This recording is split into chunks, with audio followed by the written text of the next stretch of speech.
It is. I see the live in the corner, boys. We are here once again.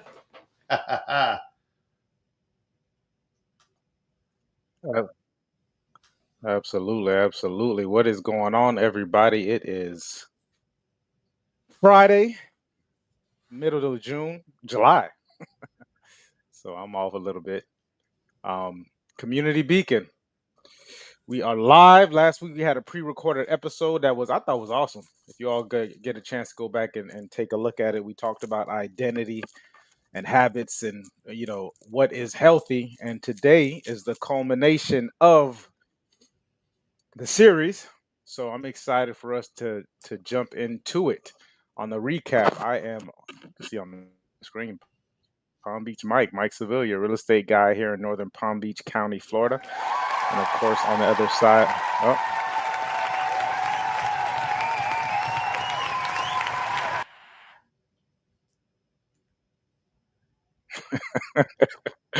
sometimes you have to give yourself applause, a standing ovation. And of course, on the other side of the screen, we got my brother from another mother, the incomparable Joel Simmons, the Tenacity Foundation. Give it up for the brother.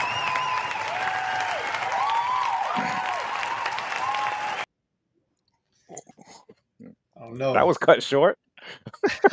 I thought there was a That was delay, cut. but there's not a delay. So we all right. You can hear Uh, me loud and okay, clear? absolutely, absolutely, brother. How are we doing on this Good Friday? Man, we're doing good. Today was a challenge, bro. It was a challenge, man. It really was. I ended up taking this as just like we're doing a recap. I kind of like took it as a refresh. I mean, from the moment that I woke up, I got up, got myself together and everything. Got my son up, went out to the gym. We didn't get to the gym. We got to the gym so late it felt like my son didn't want to get right up, but I was not leaving him at all. I just wouldn't Hmm. do it.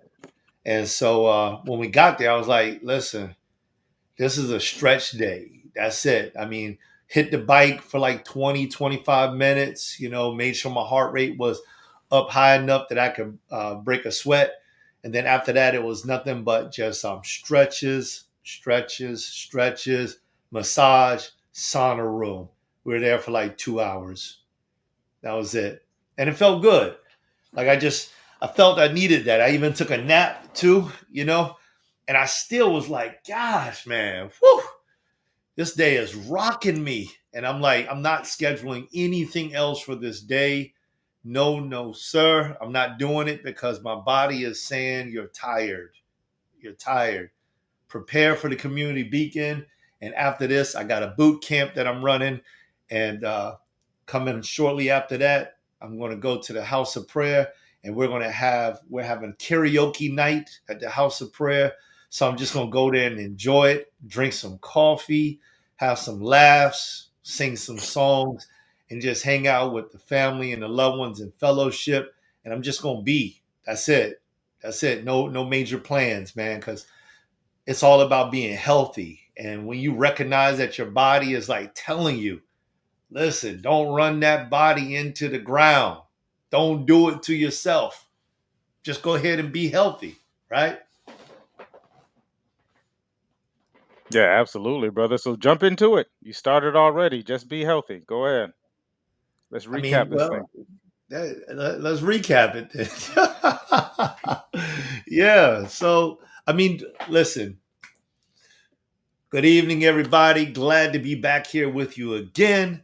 Since the last time that we had talked, we have been talking about multiple things. We started to get into identity and alignment, but we have gone through healthy business, healthy relationships, healthy body, healthy mind. And the beginning episode was all about what does healthy really mean, right? And it's like, it's this dynamic state of balance. I believe that's what we've gotten to the conclusion of. It's a dynamic state of balance. I love Myron Golden, and he said something. Sometimes I tell people, I say this is my mentor that doesn't know he's my mentor, right? Sometimes I tell him that because I've never actually met him and I've never actually got him to say something specific to me. But when I hear some of the words that he says, I say I'm down with that. I can work that, right there. And so one of the things that he would say is that you can't have focus and balance at the same time. Now, that may be arguable by somebody, but I'm not going to argue with it today. And if you want to argue with it, that's fine. You can even put it in the comments. We can discuss it because it's all good. We are community beacon.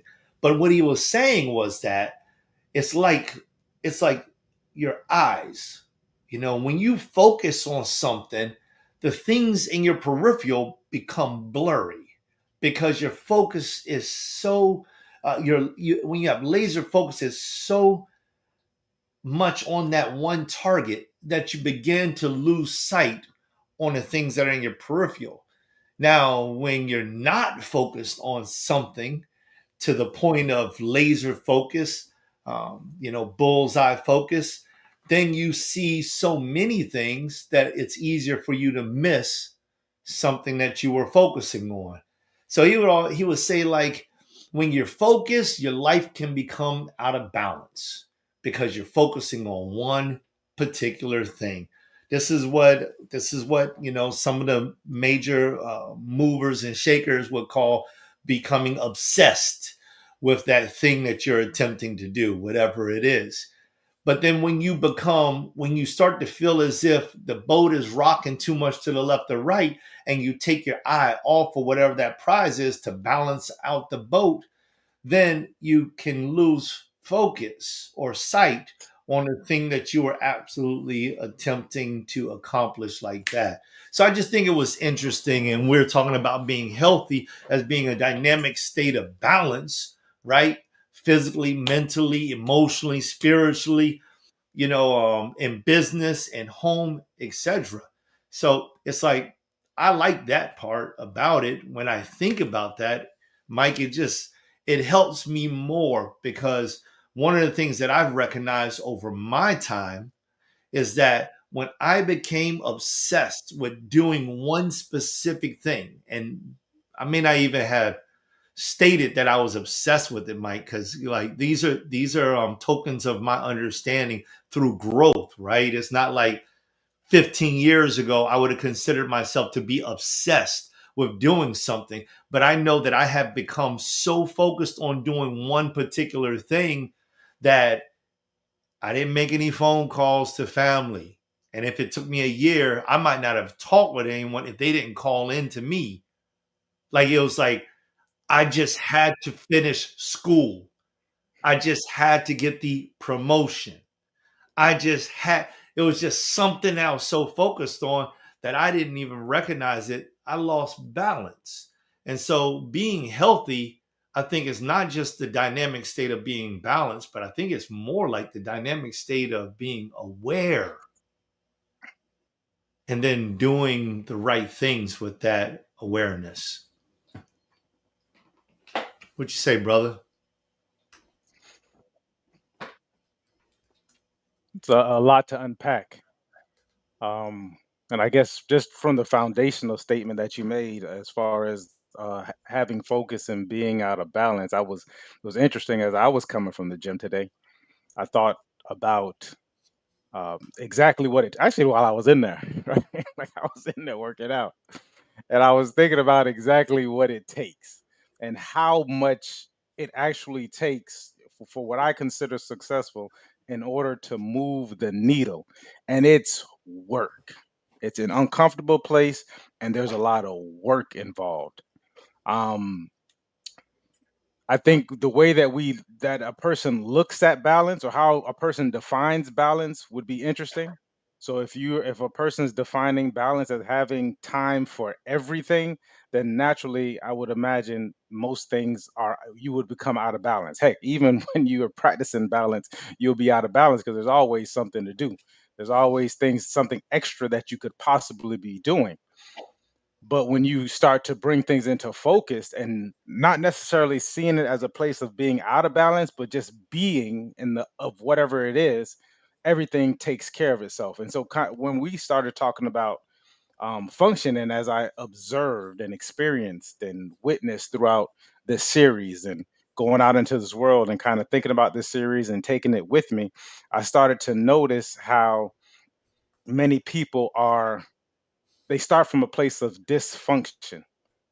Mm. So forget focus, not forget focus. We have focus, we have clarity. Let's keep those, but to start from a place of clarity and function, whether we're talking about our body, whether we're talking about relationships, or we're talking about business, uh, we have to start from a place of function.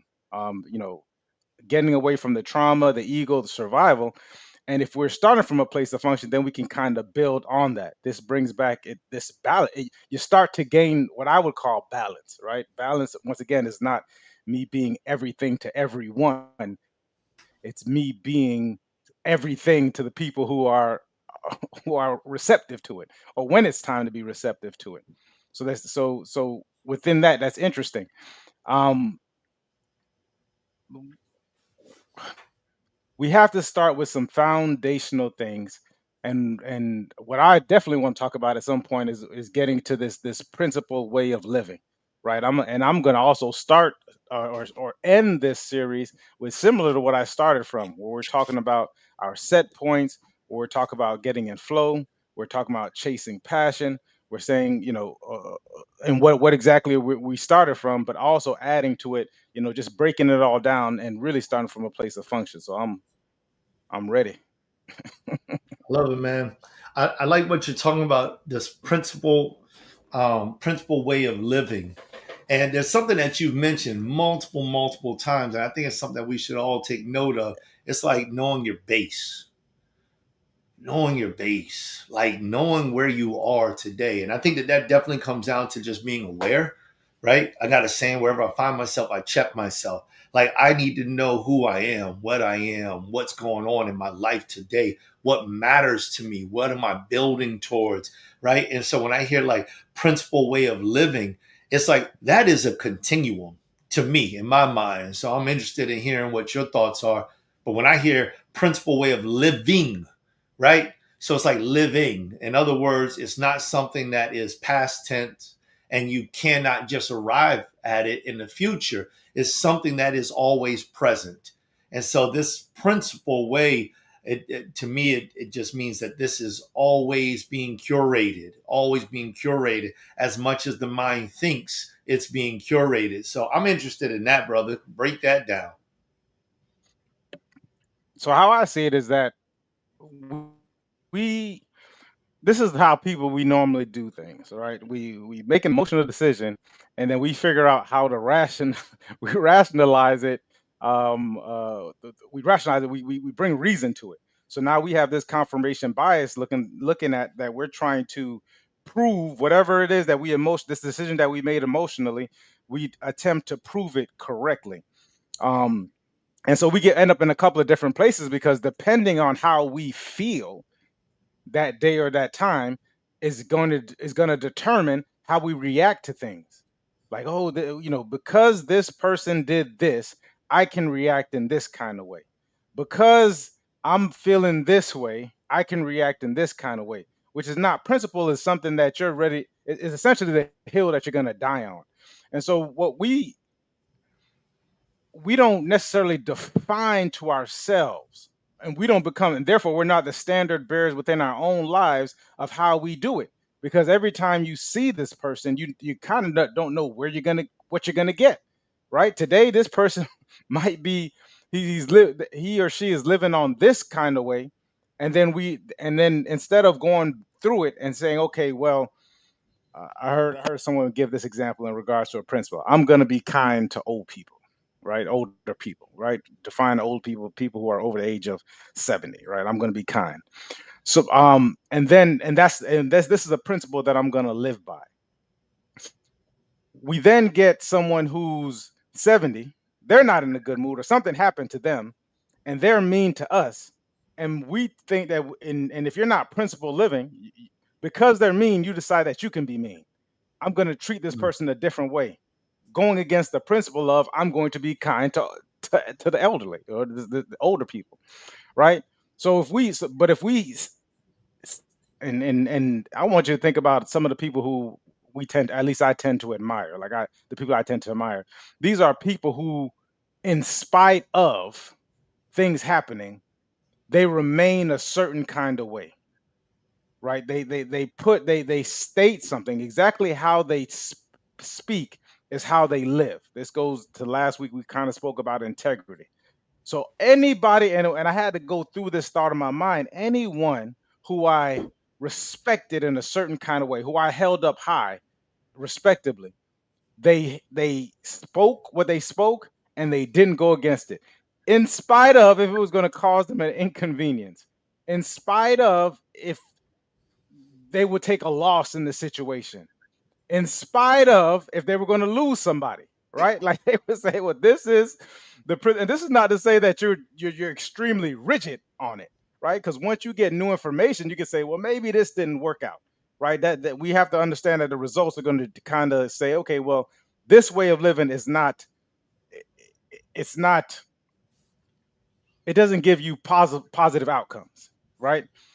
You can go back and rearrange it, but until you gain this new information, this is the way that you are going to approach the situation with these principles, with these, I don't even call it rules, with these principles, with this standard, right? And I don't lower my standard for anybody, because what you're going to find is once people see that and they're around you and perhaps they don't have principles. Most people don't live principle led lives. Most people deal with life based upon what is going on, right? Or tit for tat type of situation. They will attempt to bring you down to whatever it is that they have going on, right? Like why and down talk. Yeah, it's happened to me. Oh, you're just too tough. You're too this way. You're too that way. Whatever. How come are you the same this way when this happened? Yeah, this is just Mike. I'm gonna be the same Mike. This go back and check out identity. I'm gonna be the same Mike. Now I figured out different ways of how to communicate things, right? Possibly the way that I'm communicating, it may not necessarily be the right way. My tone is important. The words I use are important, right? So I'm going to take time to configure that as I get older and more mature and saying, okay, well, the words that you use, the tone that you use, your facial expression. You can't give this saying without at least putting a smile on it. We kind of can work around those things, but the principle, the things that it's based upon are the same. I'm hoping I Mm. answered that question, brother. What about you? What how did you want to unpack that? So I would agree with you, especially since when you started talking about the ideal that there are variances, right? There are variances. When you get new information and things, your mindset has the capacity of adopting it, and I think that is super important, right? It's like if you read if you read a book of knowledge and you get to the end of it and you say, well, now I know everything. I think that you become stagnant and you begin to die right then and there. That's kind of like the end of it, because there's still more, right? There's still more to learn, more experiences. And so, like, the principles that we have inside of our life are based upon the knowledge, the information, the experience that we have up until that point, right? And if we gather some new information that has the ability, or that we decide we want to adopt and or change a thought process or a belief based on the new information that has been gathered, then at that point in time you might need to change a principle, right? And I'll give an example for those y'all out there, right? So back in like late 90s, you know, I had a fundamental principle, right? And that principle was simply, you know, it was like live by the bullet, die by the bullet. That was it. And that was my principle. That's what I would live or die on.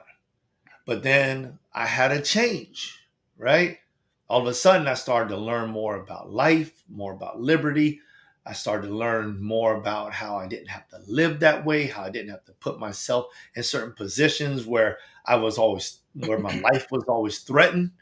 And I began to change my principles, right? So that's why I love the way that you brought this up, because it's a way of living. And I think that a way of living is something that is always there, right? So, I mean, getting back to like what is healthy, this to me, what is healthy is that we are constantly in this balancing chamber, constantly on the scales of life. And we are always weighing out the decisions, the actions, the inactions, the experience versus the knowledge that we are gathering every single day. And if we're living in that, our identity, though it may be ours, here's the thing about it in my mind is that if I make some pivot or change, if you will, left, right, up, or down, as long as it is mine and I'm owning it and I'm taking agency over it, it's mine. That's my way of life. And so I'm good with that.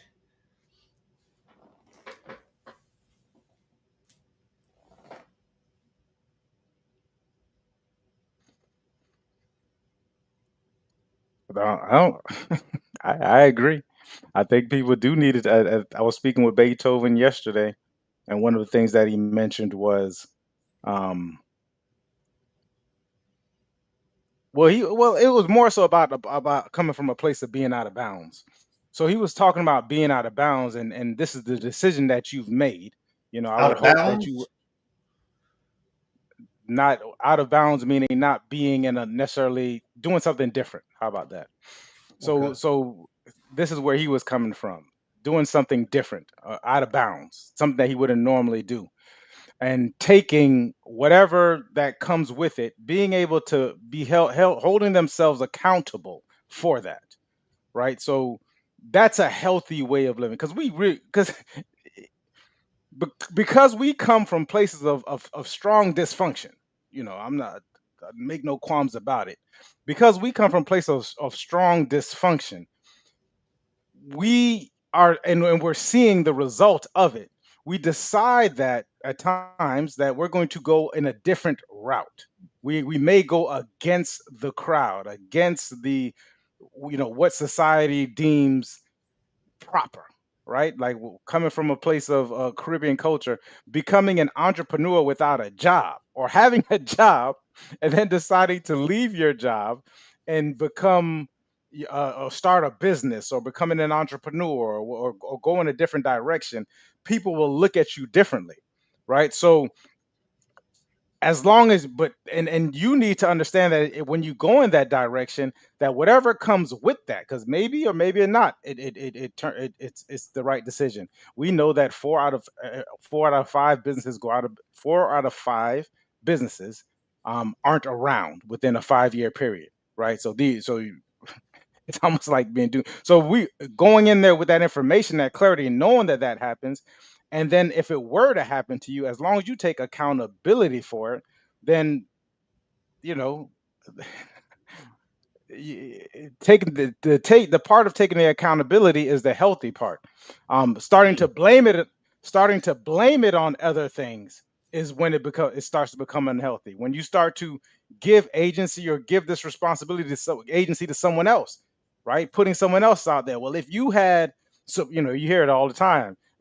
We don't support. They don't. If you had supported me as I made this. If my family didn't come in and buy like they should have bought or whatever. It's not your family's point. So that's I think that would be the point of function or healthy in that case. Um, I love that, man. I love that. Let me chime in a little bit because man, you hit something right there. You hit something, Mike. Ah, man. Accountability versus blame. AB. AB. Like that is huge, guys, gals, people, community beacon. It's like this is such an important lesson, I believe, in a growth of an individual and being healthy, right? I mean, we have talked about awareness and accountability so often, right? And I mean, if you want to take that and you want to make that part of your characteristic as your identity, I think that accountability will serve you well. Because it's like when you start to think about accountability versus blame, you're talking about owning up to what is going on inside of your life versus putting that on somebody else, right?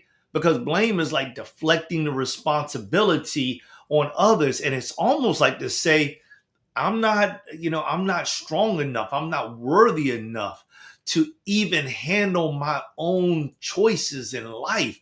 Like at this point in time, or answer this, at what point in time do we actually become worthy enough, strong enough, knowledgeable enough, with enough understanding to actually take responsibility for the choices that we are making, right? I remember when I was a youth and I'm just like, I can't wait until I grow up. I'm going to make my own decisions.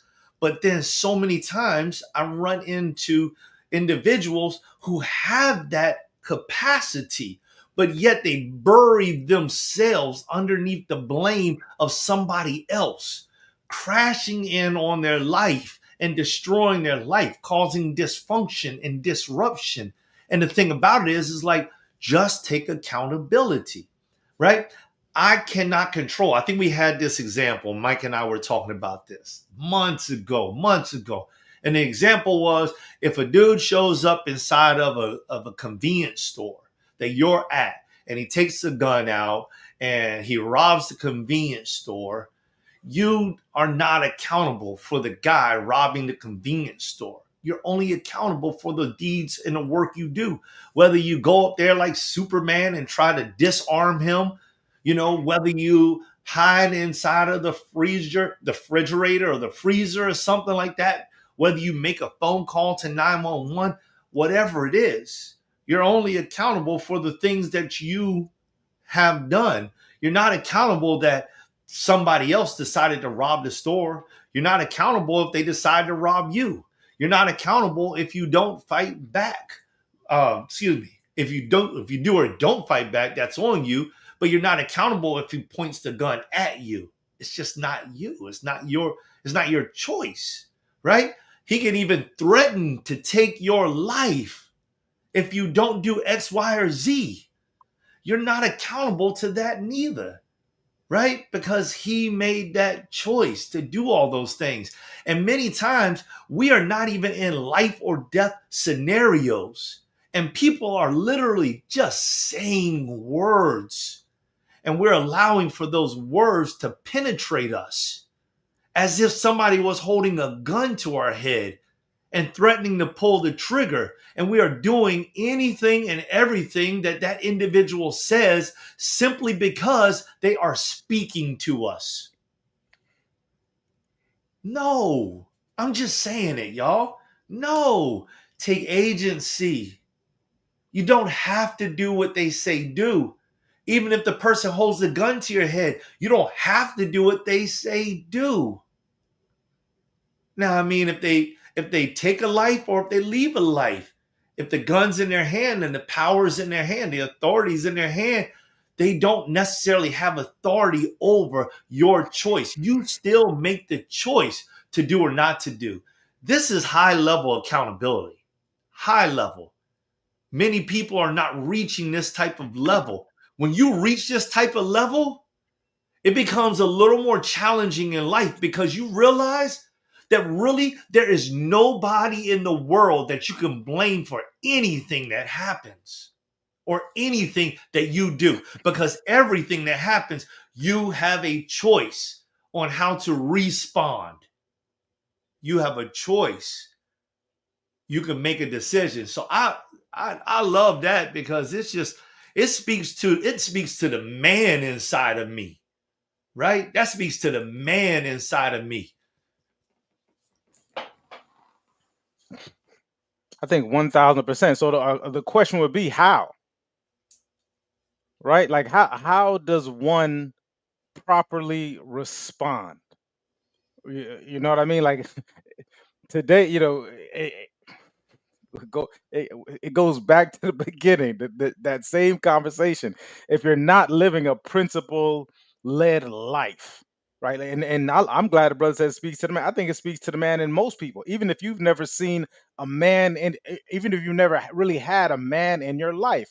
It's interesting. The brother, I had a conversation with him yesterday, and he said, "Man, I'm in my 40s and I'm, I think that there's a huge gap. Like there's a gap between, this boyhood and then you becoming a man and then you becoming and then he's in business and then getting into business. He's like where's the guide? Where's this information? Like where am I supposed to get this information from? That's what he asked me. And we were sitting, we were thinking about it. I said, man, that's a strong word. I said, where do you get this from? He's like, where's the guide? I said, well, you know what? I said the guide is your father. This brother has his father in his life. I said, when was the last time that you asked your father, like, man, how did you pick my mom? Right? Like how did you have this? How did you have this going on in your life? Like what? Like this is the I'm dropping the gym. Your father is the cheat code. Your father is the cheat code as a man because you're gonna look at them. I always say my grandfather, my father, those are the cheat codes. Once I understood that, I could tap into it. So then he had a pointed question after that. He said, "Yeah, I hear." He said, but what about? He said, "What about the people who don't have a father in their life?" I said, ah.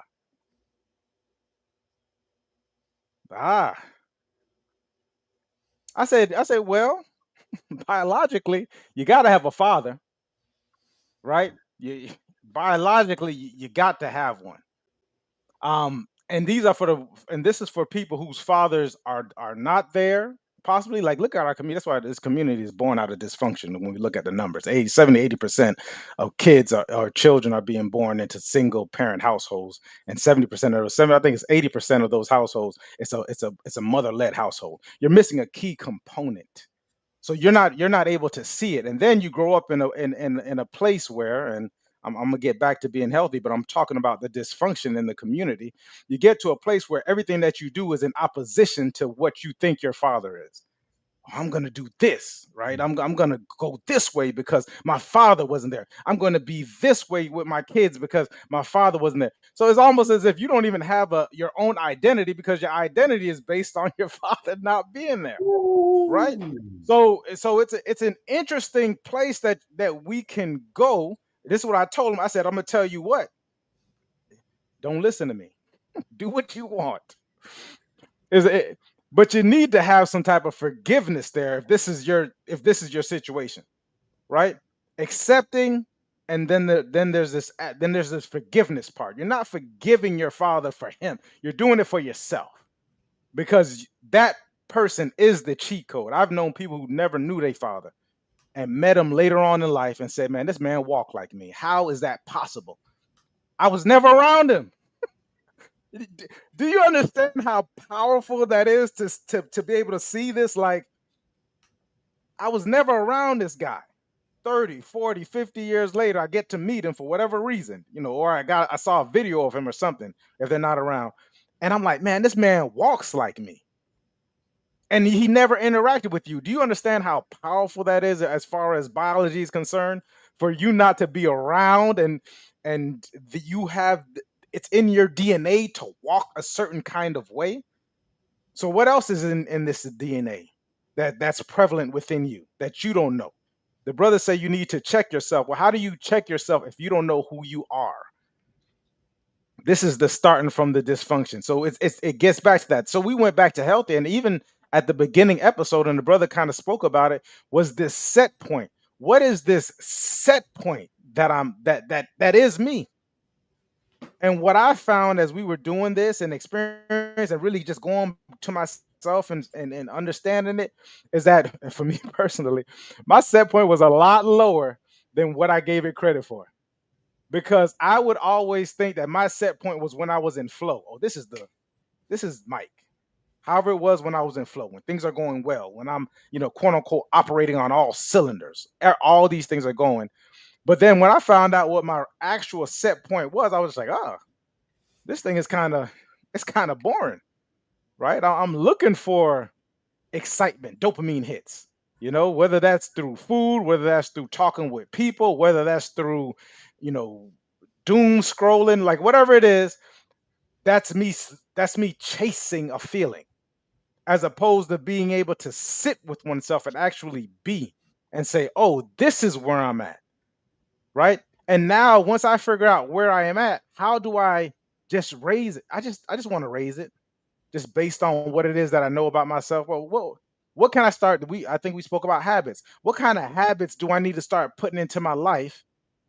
And these are consistent things that I can do to that kind of want that's bridging this gap to optimize Mike versus where I actually am. And I don't there would and you got to come at this from no judgment. That's one of the hardest things to do is to come at this place from no judgment, right? Because the world is showing you these Instagram clips and everyone's excited and they're driving these cars and this is what I'm supposed to want. This is the way it's supposed to be.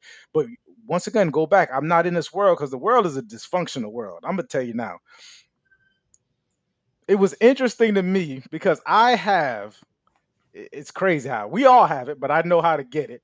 I have all kinds of information. I'm in real estate, right? So I have all kinds of information. I've always done my due diligence on business. So why not do it in real estate? I've been in it for 6, 7 years. I know people's it's crazy how much how much access we have. I don't even want to say it because you're gonna be like, man, I can't believe, but we give it and you give it all up. Like you're signing your information away, right? Like for convenience or for whatever it is. So we have all this information. All this stuff is documented. It just is what it is. So it's interesting to me the life that people put on when that's not really what's going on in the background. Now it's left up to me to interpret these things, but I'm around some high level individuals and we go back and forth interpreting things. We'll pull up a file and we'll say, well, just let's interpret this file. What do you think? What do you think is actually going on here? What's happening here? What's going on with these people? And then to see a person's Instagram live versus what's really going on, you're like, huh? Like this can't be this person, right? That's because a person is showing you this flow. Hey man, did you see me just squat 500 pounds, right? Versus his set point, which is 100. Normally I'm doing 200 pounds. You know what I mean? Like I'm not jumping in the gym every day doing 500, but it's a consistent thing. I mean, you give them props for getting to that point, right? Like I'm not saying that to squat 500 pounds is not a feat, but this is not where this person is all the time. And then not only that, but what does this person look like 5, 7 years down the road? Because they were doing this for that. I'm giving you this. I'm giving you this example because I don't want to trigger you because you got to think this happens in all different contexts of life, right? Like when you start to look at I'm talking about the weight room, but really this is happening in all contexts of life. This is relationships.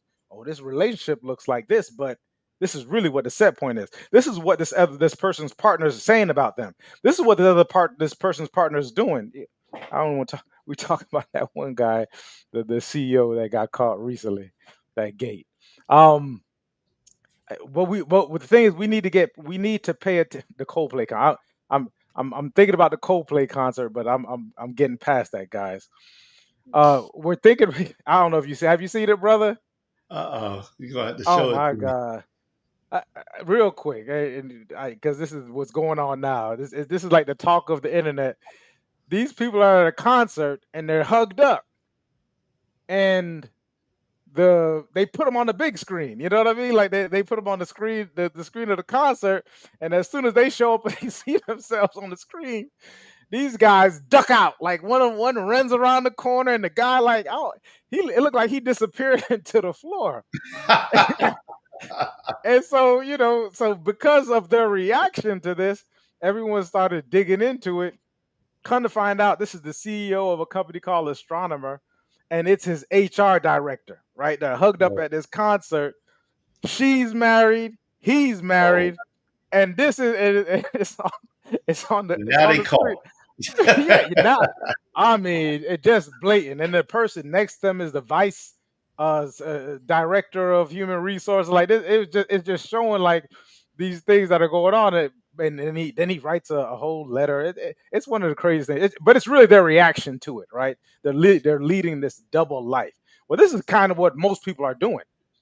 Most people are leaving these double lives, right? They're showing you one thing, and it's not necessarily that. Now, here's the good part about it, which is interesting. And when the brother brought up this focus thing, right? This focus thing, I'm thinking of. I'm gonna stay with the health aspect of it. I'm thinking of Arnold Schwarzenegger, right? Like one of the greatest, probably arguably one of the greatest bodybuilders of our time, right? When we refer to his era, is referred to as the golden era.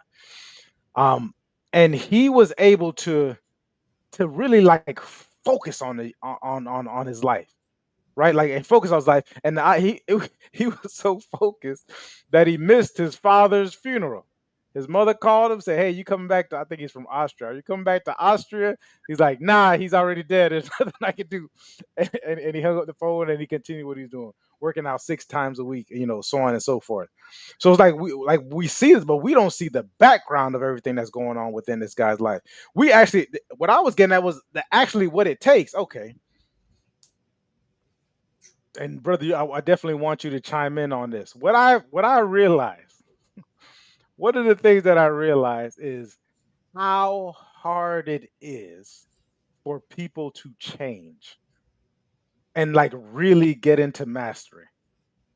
If we actually know what it takes, and I'm not talking about the exception to the rules because that's often what we kind of put out there. It was like, yeah, well, this person started off here and this is what happened to him.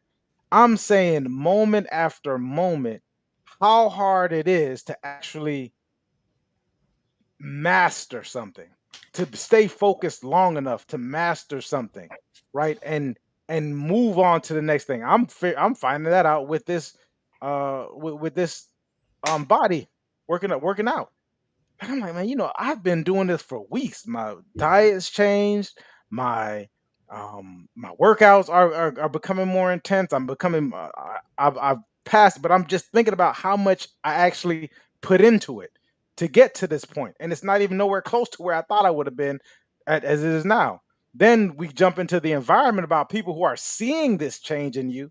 They're not used to you doing these things, and they're saying, hey, have a pizza every now and then, or you can say you can't have fries, you can't have this ice cream today. Like they're making your old favorite foods and they're putting it around you, or just get some rest. Go sleep in, or don't go today. You've been the last 2 3 days. Don't go today. Like how hard, because these things are constantly coming at you. So I'm curious from your point of view, bro. And you work with as many people as you work with, right? The actual people who actually do take your counsel and your information actually do make a change for and make a change. Like what, like like what have you seen? Man, I like what you just brought up right there. And I mean, just staying with healthy, we have to go back to one of the things that you've mentioned many times, which was the set point, your baseline. And as I as I frame this answer up a little bit, I'm going to use for an example, like, okay, so say you want to be as successful as somebody else, and they jump in. I'll give you a real example. So there's a young man who decided they wanted to become a preacher.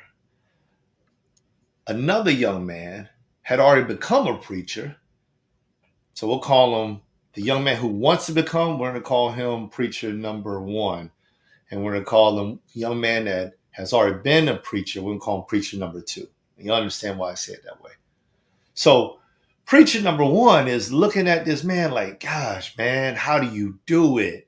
I don't know if I'd ever do that, you know. And they're asking all these questions, and reading and everything. What is going on? I don't know if I can give my life. And preacher number two, who's already a preacher, he's like, well, this is what I've been doing, et cetera, et cetera, et cetera. Now, this goes on for years. I mean, years, like 10 years, a decade. Preacher number two is running and doing and et cetera and all that stuff. Preacher number one, who is not a preacher yet, all of a sudden, somewhere in between 10 years and 15 years, is like, you know what? I'm ready. And boom, he becomes a preacher. Preacher number one, who just became a preacher, then advances through the levels like super fast. Boom, boom, boom, boom, boom, boom, boom. Goes from preacher to different role pastor, to then moving throughout state after state, being highly recognized. Preacher number two is still going through all these different lower level phases. And even at some time links up with preacher number one to learn from him. All right, so what are we getting at? How do you change? How do you get to that next level? So, number one, the set point means a lot. Preacher number two in this scenario had only learned about being a preacher or even being faithful from nearly the exact same time that he became a preacher. All of his preacher life, he had to learn what it was like just to be a follower, period. Preacher number one had learned that since he was a child. So, though he was late in becoming a preacher, his experience and his knowledge and the teaching was inputted into him 15, 20 years before preacher number two even decided he would be a preacher. So by the time that preacher number one decided he wanted to, he was 35 years in. And he understood exactly what it was. And so when he just took the role, he had already become the role. Huge difference. Okay, so now when you look at these guys on Instagram and you say, and the guy says, I became, a content creator last year, and I was able to do XYZ with my business in 3 months. And you're like, oh, shoot, that's easy. So I'm going to become one. And in 3 months, I can do it. And it's like, and it's because here's the thought. What did he do before he even got to that point in position? And I'm just using for an example, a true individual that became a content creator and actually gained success. I'm not talking about these fake ones, right? I'm just talking about someone who actually gained success. Is that he probably was in school. He probably was toying around with it. He probably was cap cutting it for 10 years. He probably just didn't start yesterday and then gain all of that over 3 years. Most of the people that you see that are at a high level of success have been doing it multiple years before you even knew their name. Talking about Myron Golden, again, that man was doing so much stuff before people even knew who he was. He was already breaking barriers. He had to do it from a young age. If you've heard the story about his condition and how he couldn't walk well and how he almost died, he was already developing a mindset that, shoot, if you couldn't kill me in the womb, you ain't gonna kill me now. That if I couldn't beat you in the race, I'll beat you in the thump. That if I couldn't get the number one job, I'll get the number two job, learn how to do the number one job, then I'll beat you in that after you give me some time. He had developed a mindset already. And so by the time you actually figure out who Myron Golden is, he's already up here, and it looks like it's overnight, but it's not. If you look at Mike, it's not overnight. I've known Mike for nearly 15 years, but the mindset that I've learned that he has, he gained it when he was a child. I've listened. His mom was teaching him, his environment was grooming him, and he was constantly learning.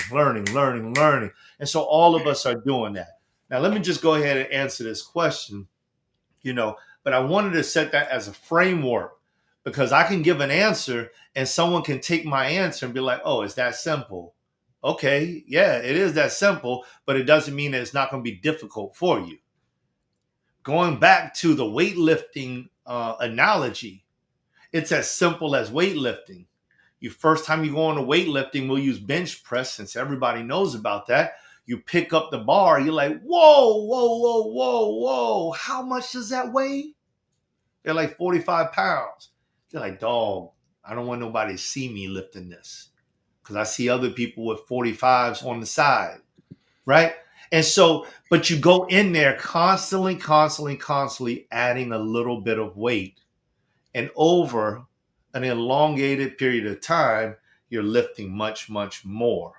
Sometimes you don't even see the true results in your body, but you can feel it inside of your confidence, right? Remember, competence makes confidence, and practice makes competence. So lots of practice equals competence, lots of competence equals confidence, lots of confidence results in change, right?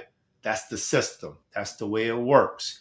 You got to practice whatever it is. Take the time to educate yourself. Take your time to change your environment. Take the time to join people that are doing the same thing, going the same direction, and take the time to get emotionally connected to whatever that thing is. Using those four different avenues, you have the capacity now. Those four avenues open up your capacity. Before, you have a narrow mind and a narrow construct. That's it. It's very narrow because you look at the bar, you say, I want to lift insert amount. That's all you know. You don't know anything else. You think all I do is lay down on the bench and push it up. That's it. No, it doesn't work like that. That's a narrow concept, right? Your capacity is not enough to hold water. So you have to adopt a new philosophy. You have to adopt a new way of thinking, a change in mindset. So, what do?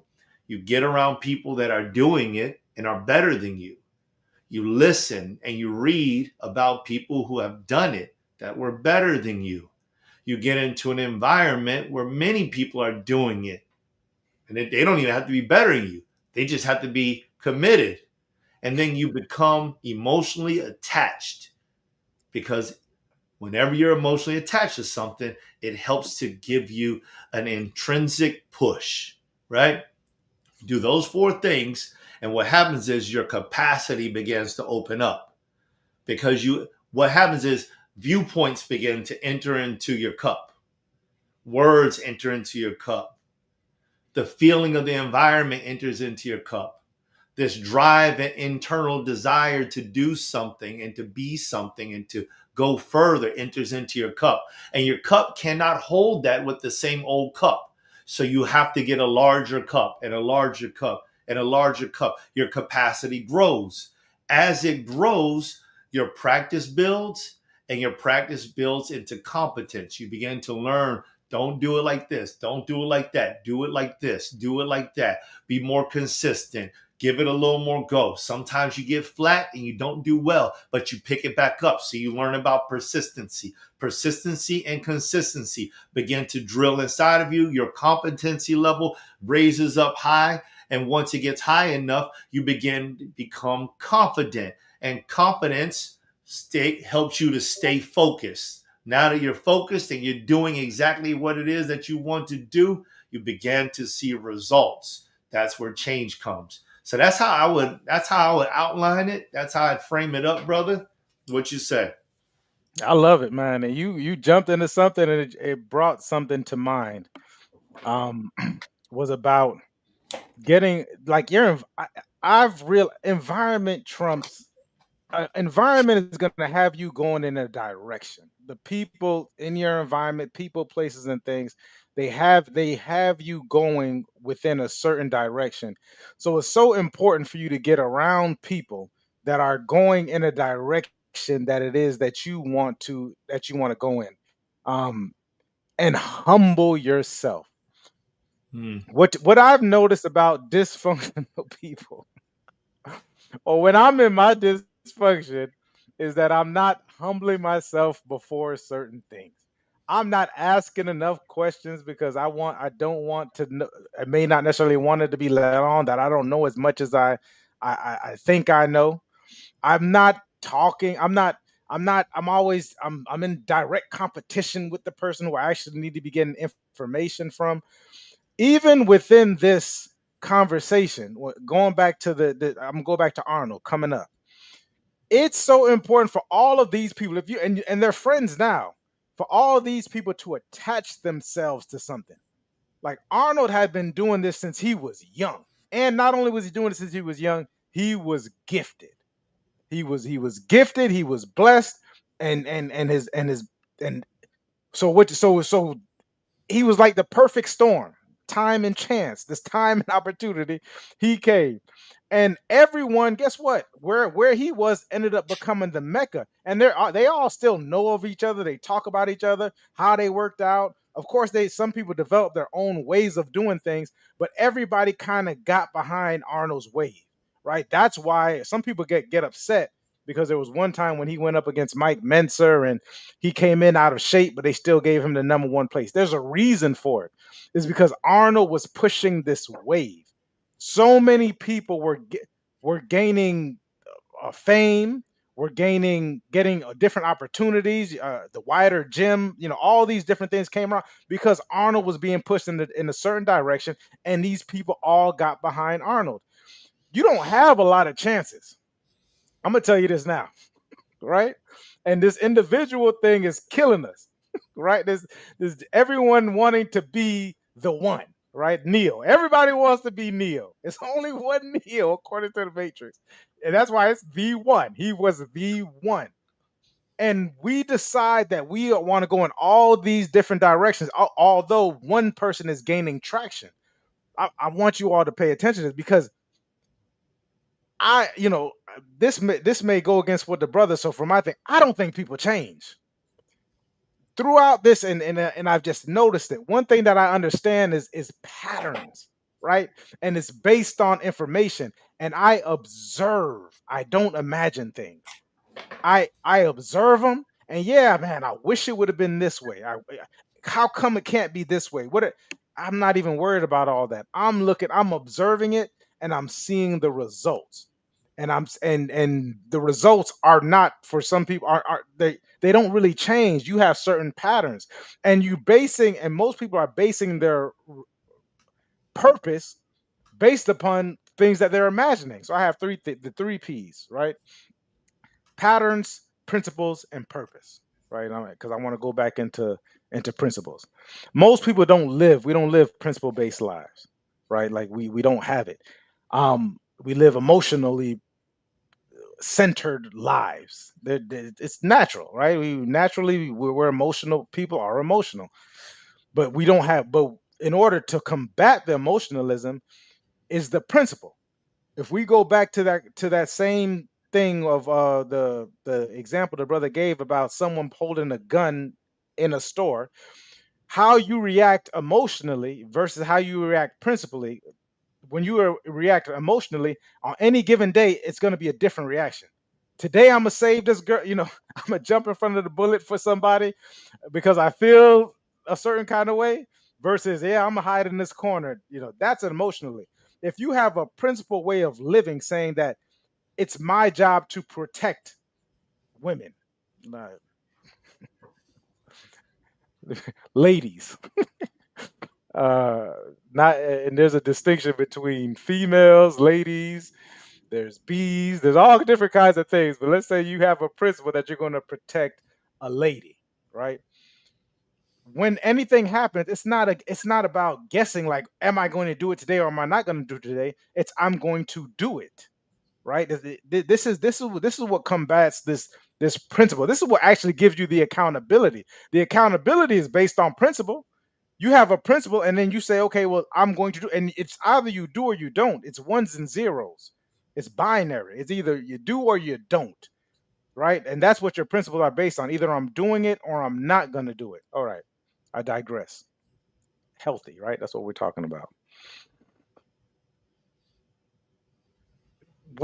Based on the information, based on the data, more than likely you are not more, you are not the exception to the rule.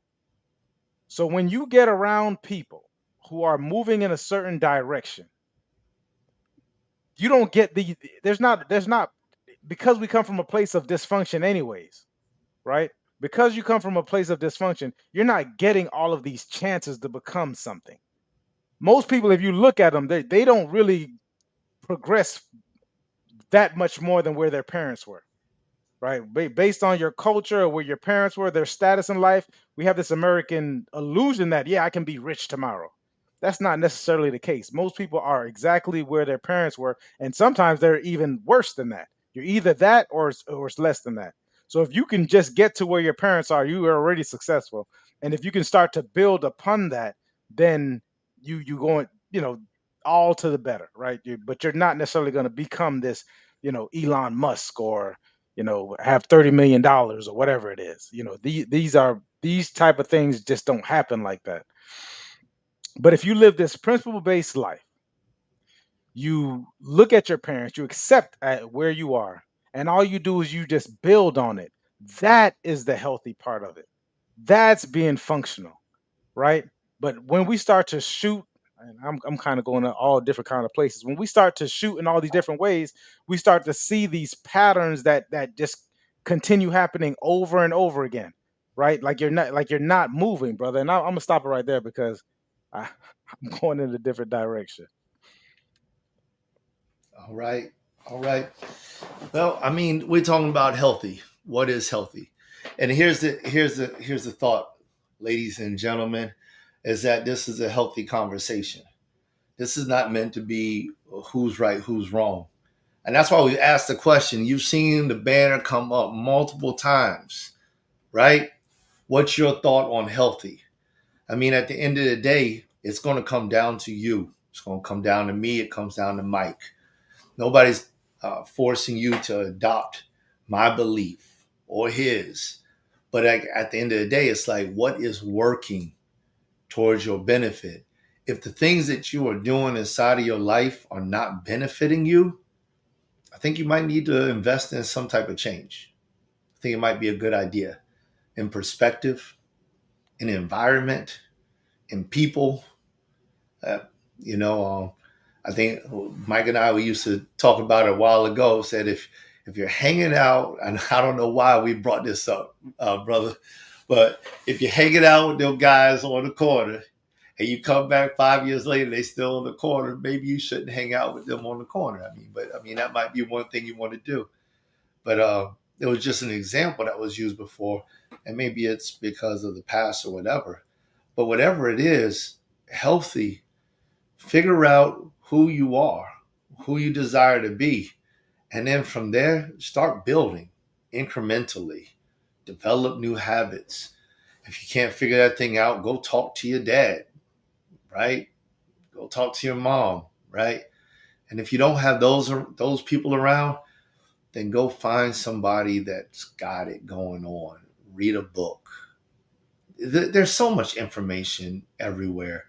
We have no excuse about not being able to get information. I mean, you can be the wisest man in the entire world with a cell phone if we're not using the cell phone to just like I think you said it, doom scroll. We're not just doom scrolling, but we're actually using it as an access point to information everywhere. And then what do I do with all this information? Well, to the best of your ability, cross reference it until you can come to something that appears to be the truth. And if whatever it is appears to be the truth and you find it to be untrue, then question that. Make adjustments again until you get it right. But healthy should feel good, even if it doesn't taste good, right? It should feel good, even if it doesn't feel good at the moment. Like when you go and you push your body at the gym, it may not feel good at the moment, especially if you're not hurting yourself, but you're pushing yourself. Your heart rate increases. You begin to sweat. You begin to get mental fatigue. All of these things start to happen. But when you get out that gym, oh my gosh, the feeling of accomplishment is worth it. It may not feel good when you're studying for an exam. and you have to push yourself. You have to stay up later in the night studying, cards, isolation, right? You're just repetitive rote memory style learning and research papers and everything else. But then when you go and you pass that test and you're like, it was easy, it feels good, it feels good, right? So there's just like it it requires some level of effort, some level of work. And if the effort that you're giving isn't enough to actually move the needle, then that's something to recognize. Be aware of that. The needle's not moving, right? I'm not graduating. I'm not getting better. I feel like I'm getting worse. So evaluate that because you may need to put 1% more into it, maybe 10% more, maybe 20. And I'm not just saying this because it's like, oh, well, he's got a podcast. He can just tell people what to do. I'm just saying it because this is what I legitimately have been doing and still do. I'm not, I have a speech called I Am the Greatest. And it's an affirmation where we talk about I am the greatest and I am the greatest me that I can be today.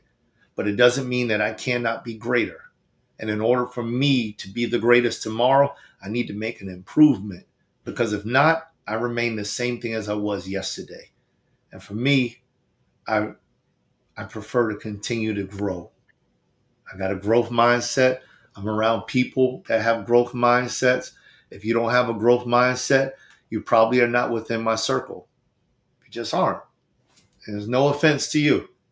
If you don't have a solution based mindset, you're probably not within my circle.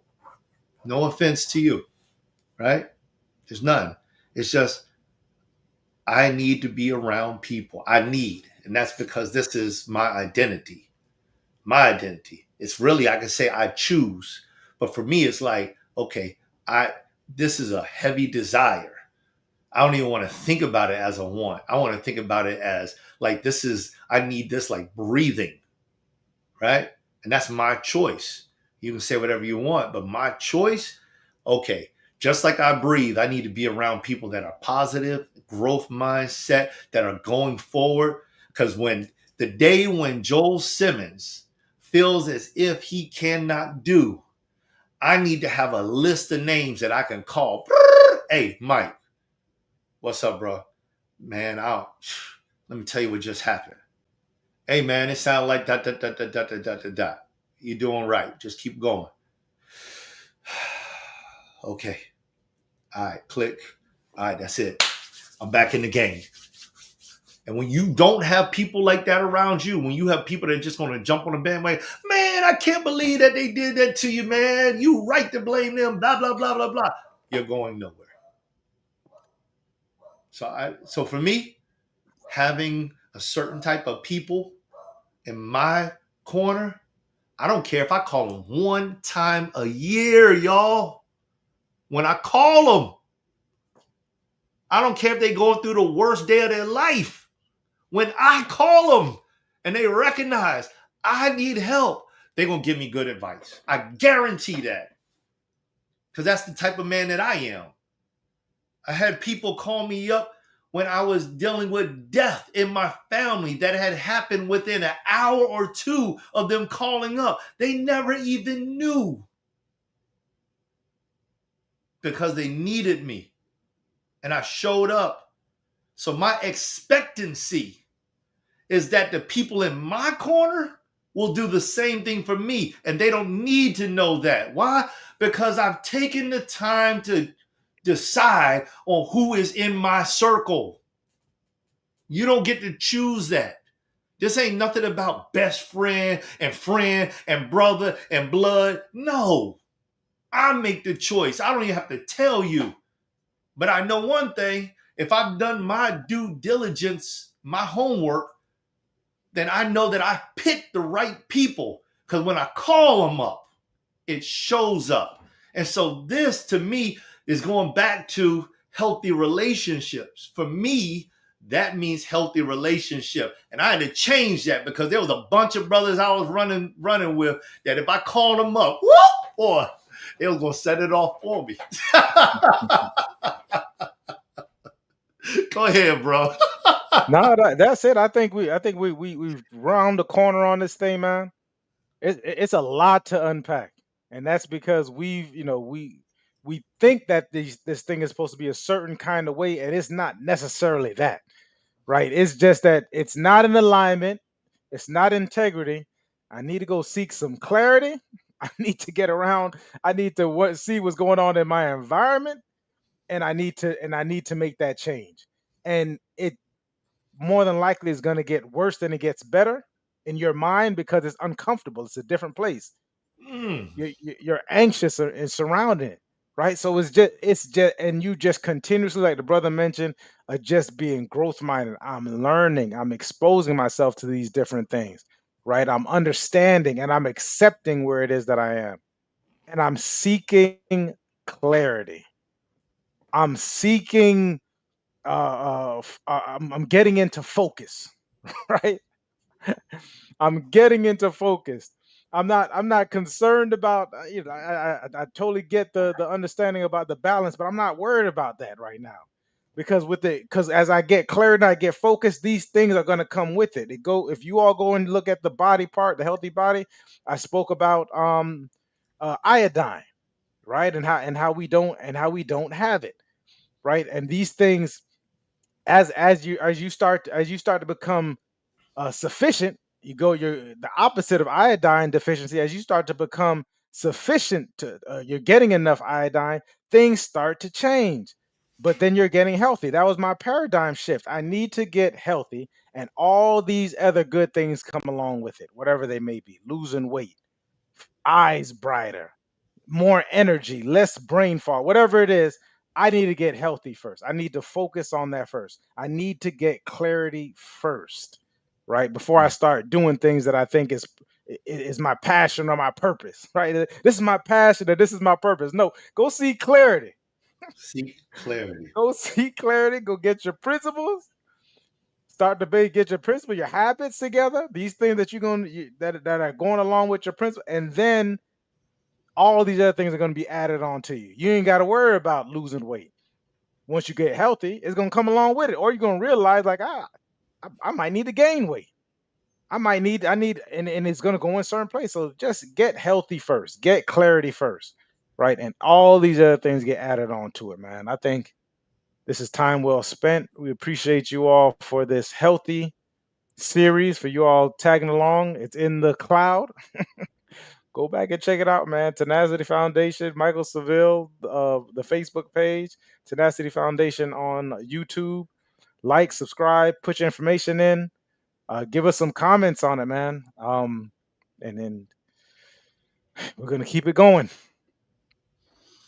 Yes, indeed. Appreciate all of y'all. Everybody on the Instagram too. Absolutely. All right, brother. I think we did it. I think we did it. All right. So ready to roll. Peace, y'all. Next time. Love you.